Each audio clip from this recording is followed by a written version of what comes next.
This video starts on a white screen. The Microsoft logo appears. The screen fades to black.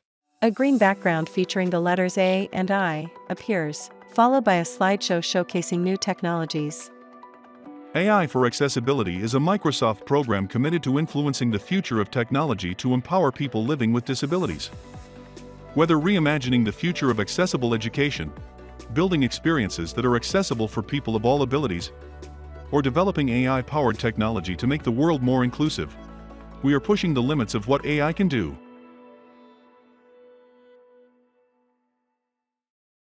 Hi, everyone. Thank you so much for joining us today. Last year, we talked about the very exciting work that NWA is doing regarding accessible mathematics.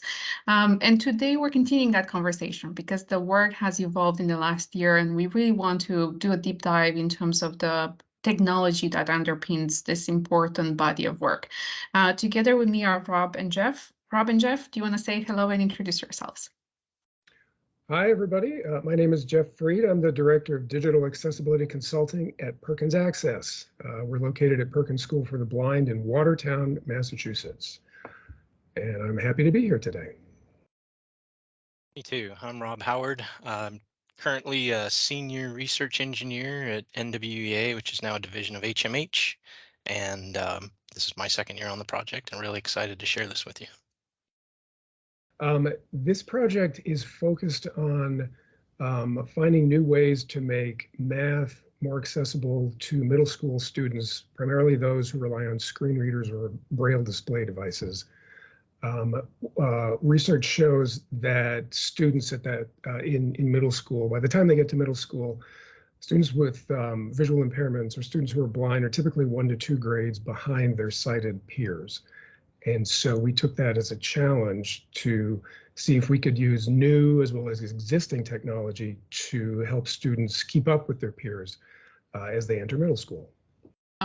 We promised folks to talk about technology, and obviously, as you are considering the challenges that somebody who is a screen reader user would face in terms of accessing mathematics, can we dig deeper in terms of the technology? What are the things that you found out from a technology perspective are enhancing or creating accessible experiences for students? Sure, I can answer that.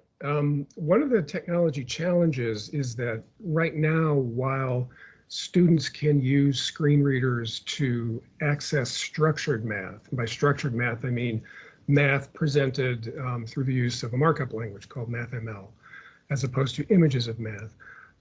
Students can use assistive technology like screen readers to access that math. They can read a whole equation, they can read through parts of the equation. But this presents a lot of cognitive overload because as you're reading the equation, you have to keep mental track of where you are within it. So one of the things that we decided to do was to look into breaking an equation into sections or regions, and then giving students the ability to browse from one region to the next in a linear or a non-linear manner, so that if you didn't want to hear the whole equation, like the whole first half of the equation before reading the second half, you could jump directly to the second half, for example. Here's a demonstration of what I was just talking about in terms of breaking an expression or an equation into sections or regions. We have a brief expression on the screen, which is, I'll read it aloud, open parenthesis 14n minus 11n close parenthesis times 3. Now, as a sighted person, I can see that this equation is broken into what appears to be 2 parts, a left side and a right side, or in a vocabulary called process-driven math, these sides or these sections would be called quantity on the left side and constant on the right side.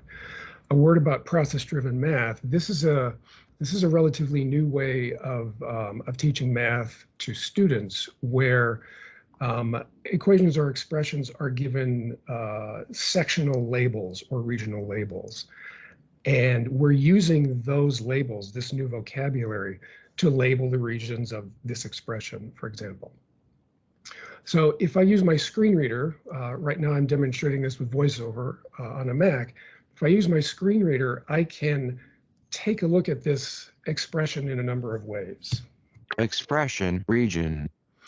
So we've created one region for the whole expression. And if I read forward, Quantity times constant. my screen reader tells me that this expression has a quantity region and another region called constant.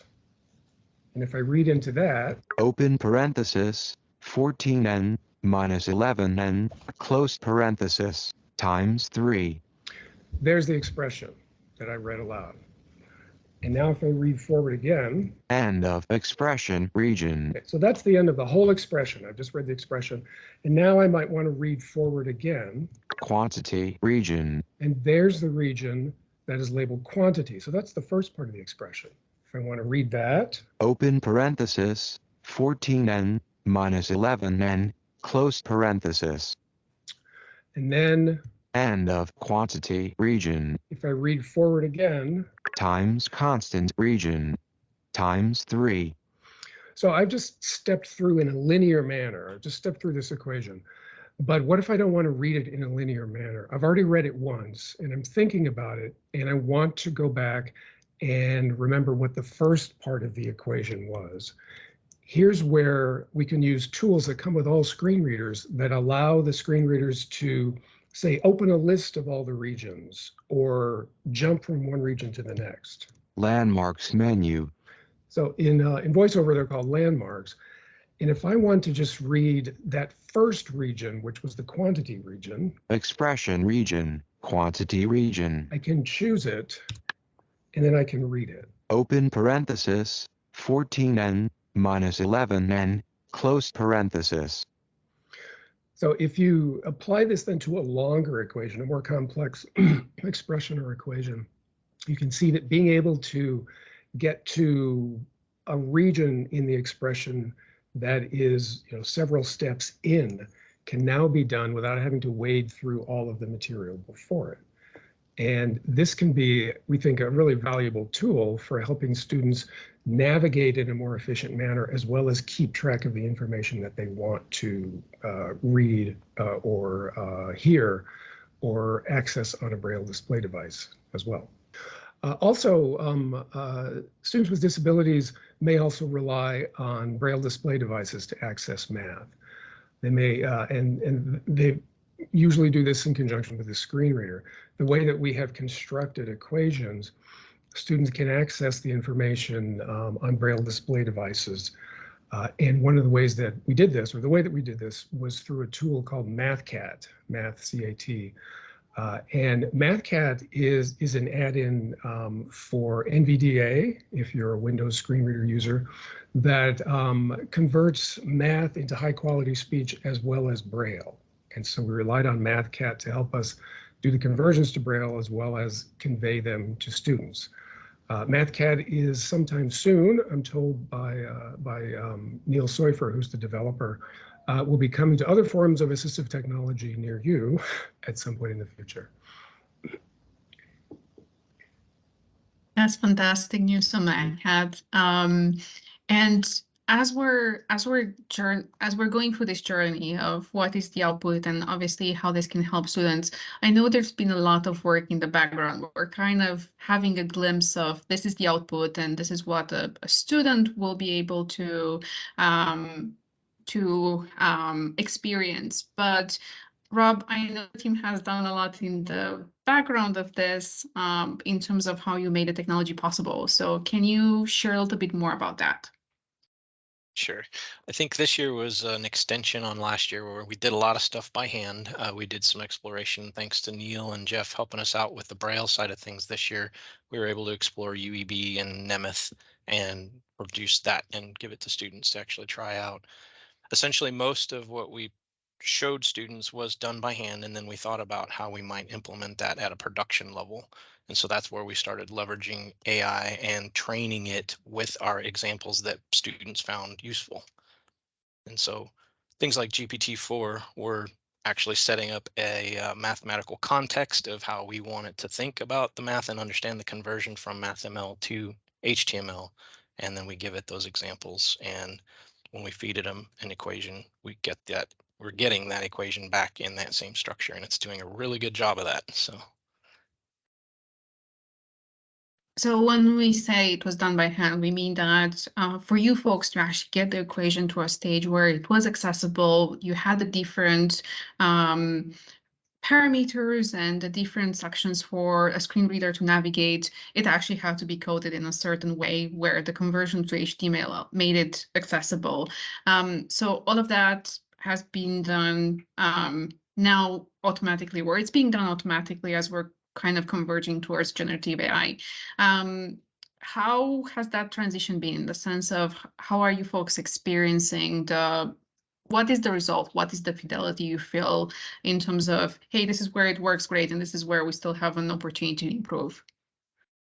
I think the tricky part is the complexity of math itself and how many variations of equations we can get. We did find that if we try and feed it very modular pieces of the math, it couldn't handle a whole equation. It couldn't contextualize, oh, okay, I'll take this piece and that piece and wrap them together into one. We actually needed to give it examples of that. And so that's where we're still, I think that's sort of the next phase, is refining the training that you would actually, or the context that you would give generative AI like GPT. And it wasn't perfect. Sometimes it actually did better, where we ended up having a incorrect symbol due to some MathML to HTML conversion tools that are out there, and it actually ran into some of the Braille devices didn't recognize it properly. GPT happened to catch that and fix it for us, which was totally cool to see. So